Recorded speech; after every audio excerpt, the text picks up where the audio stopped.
what's up, madlang people? It's me again, Mommy Leslie Rothwolves.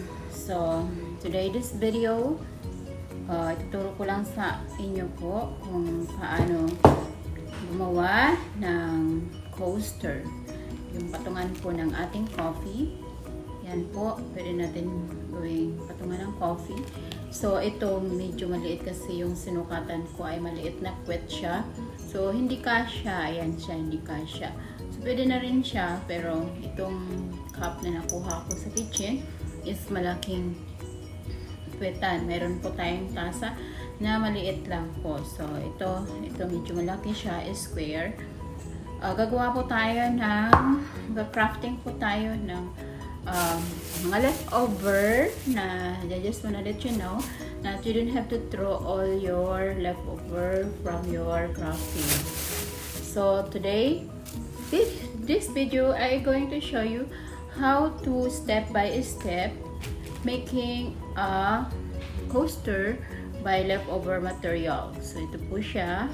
So meron po tayo na very easy. Ito po yung coaster. Let's start it! Boom! Okay guys, we're going to start now how to sew the leftover material. We're going to make a coaster. A coaster? I don't know how to say that. Basta patungan siya ng magagawa tayo ng mga leftover. Okay? So, first of all, very easy lang po siya. So, mayroon tayong measurement. Kailangan natin ng roller pala. So, yung isang guhit na roller, mag-ano muna tayo ng ganyan. So, bali 1 roller. Tapos, mark lang natin siya. Mark. Yan na lang nang gamitin natin. Yan. Mark. Ganyan. Guhit. Yan. So, 1 inch, di ba yung roller natin 1 inch, yun lang ang measurement natin, and then gupit natin siya ng 1 inches.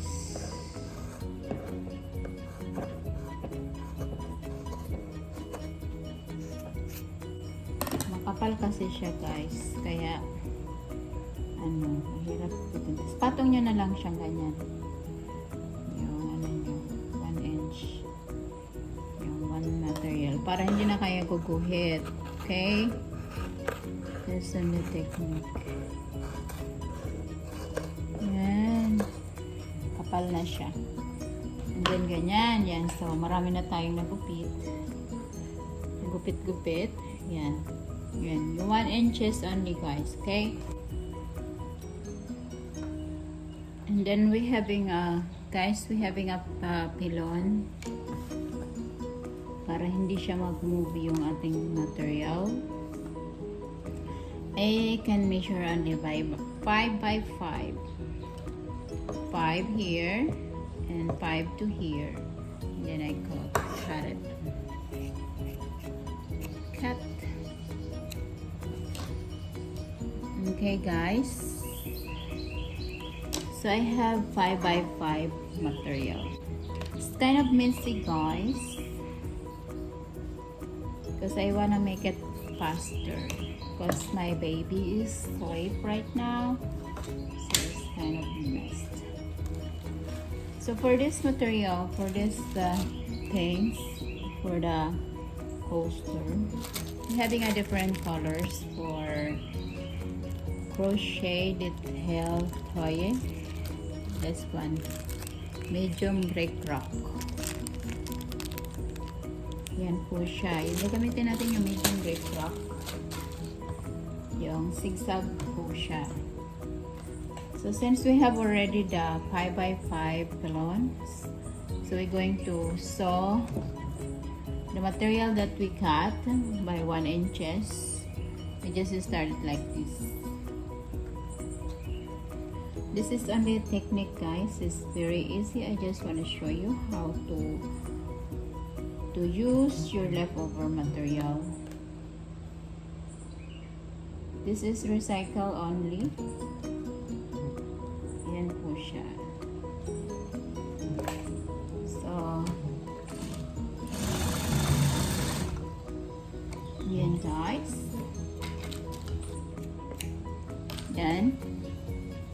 Then, natahi mo na siya dyan. Next. And then, we open this one. Gamitin natin yung ating kuko. Yan. Yan. Flat na siya. So, hindi na natin kailangan ni iron. We don't need to use iron at all. And another 1/4 over here. Just like that. Buka na naman natin siya, guys. Buka. And then, kailangan natin i-flat ulit ng ating kuko. And then, next materials. That 1/4.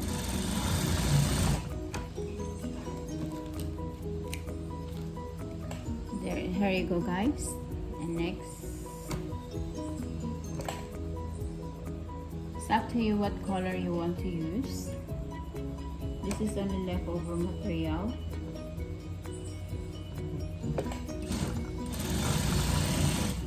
You can use also your leftover material like this for your leftover. You can use for pot holder.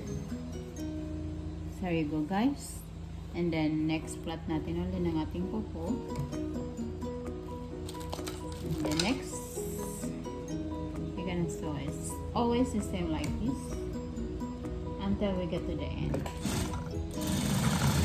And guys, very simple po, right? It's very simple and easy. This is only technique how to sew the leftover material. I just want to show you. Look, the leftover messed up, so we need to throw that. But I have idea also to use that little material, but right now I don't have a time for crafting because I'm having a baby. I'm sorry, guys. I just want to share on you what is the one I know. I'm just willing to teach you all the idea that I know, little by little. So if you're new in my channel, you can subscribe and press the bell buttons and below so you can always update whenever I upload my videos. Ayan, guys. Ganyan na siya. Yeah. Yan. So we sew again in the other side. It's kind of messy because I want to make it faster as I can. My baby's asleep right now. So later and he's gonna wake up. So this one goes it. Everything, and then I cut.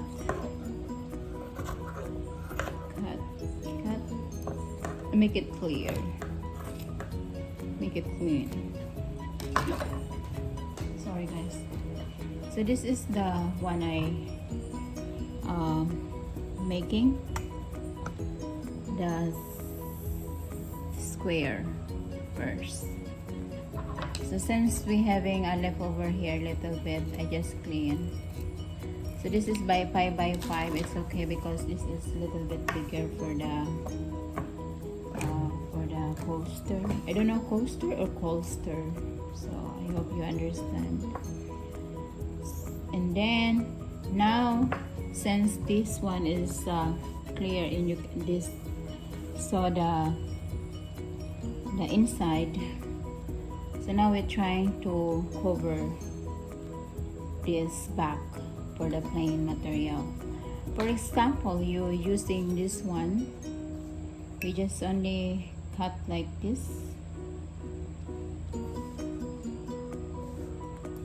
And then we can do like that. But since this one is just little bit smaller, so we find the material is little bit bigger for this one. So for me, I just only measure like This one is 4 and 3/4, and the other side also is the same, 4 and 3/4 for now.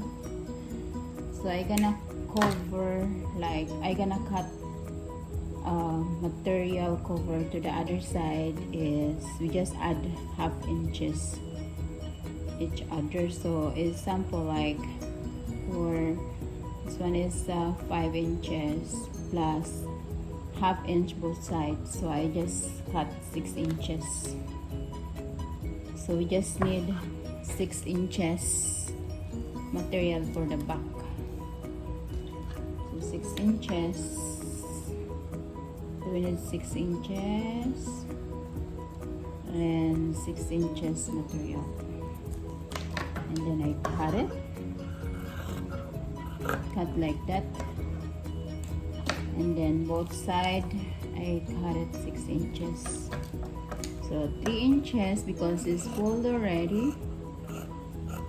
And then 3 inches plus 3 inches is 6 inches. So now you open like this, open, and then making like that. So we don't need to. We just only need a pins like this.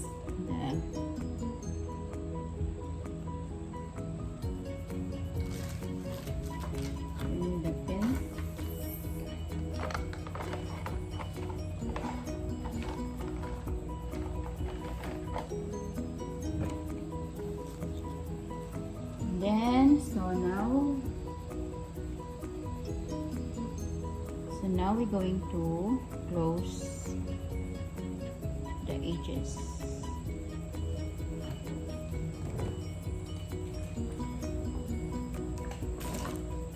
So for now I don't need to change the thread because this is only I want to show you.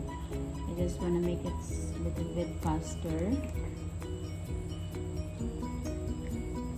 So now I making like this. Close it and fold it.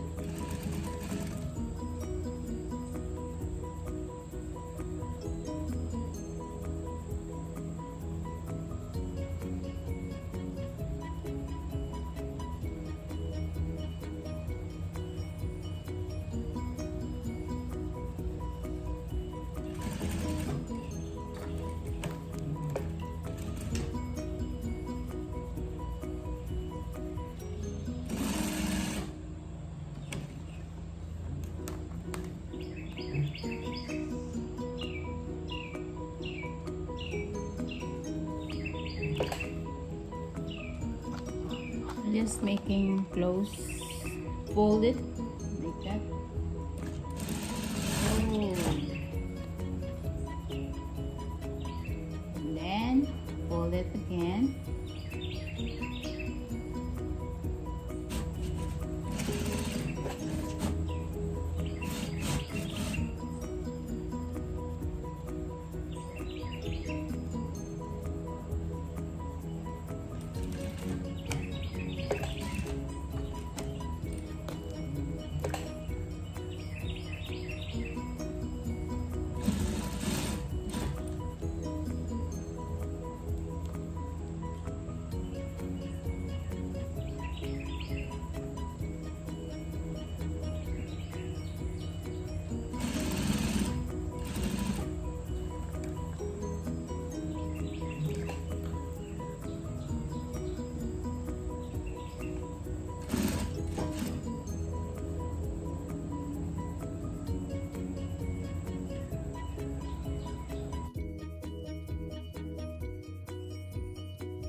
So, yan na po siya. Pwede nyo siyang gamitin sa kabila. Yan yung leftover material natin. This is the leftover material that we use. And pwede natin gamitin din yung kabila. Halimbawa, napagod na tayo sa kabila. Kabila naman. And then, if you want to add more design for this one, we can use the medium recraft. So for example, I don't know what we want to use for this for now. I don't know what colors, so we can use red. Either you want to use this one or you want more design, we can use this. Change the thread.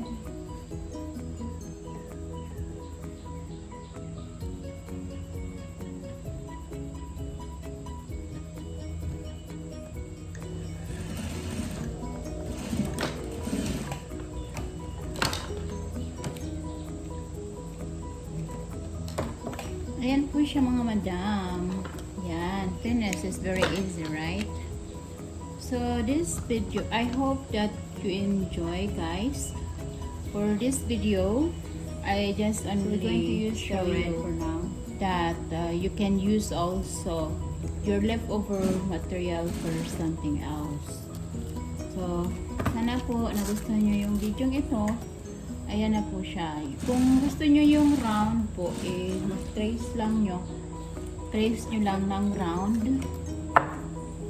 Tapos, yun po. Mag-ano lang tayo. The same thing sa ganito po. Sana po nagustuhan nyo yung video na to. Please, thumbs up naman dyan kung nagustuhan nyo siya. I appreciate po sa lahat ng nanood. Thank you guys. Bye. Ayan po siya. Thank you. Bye-bye.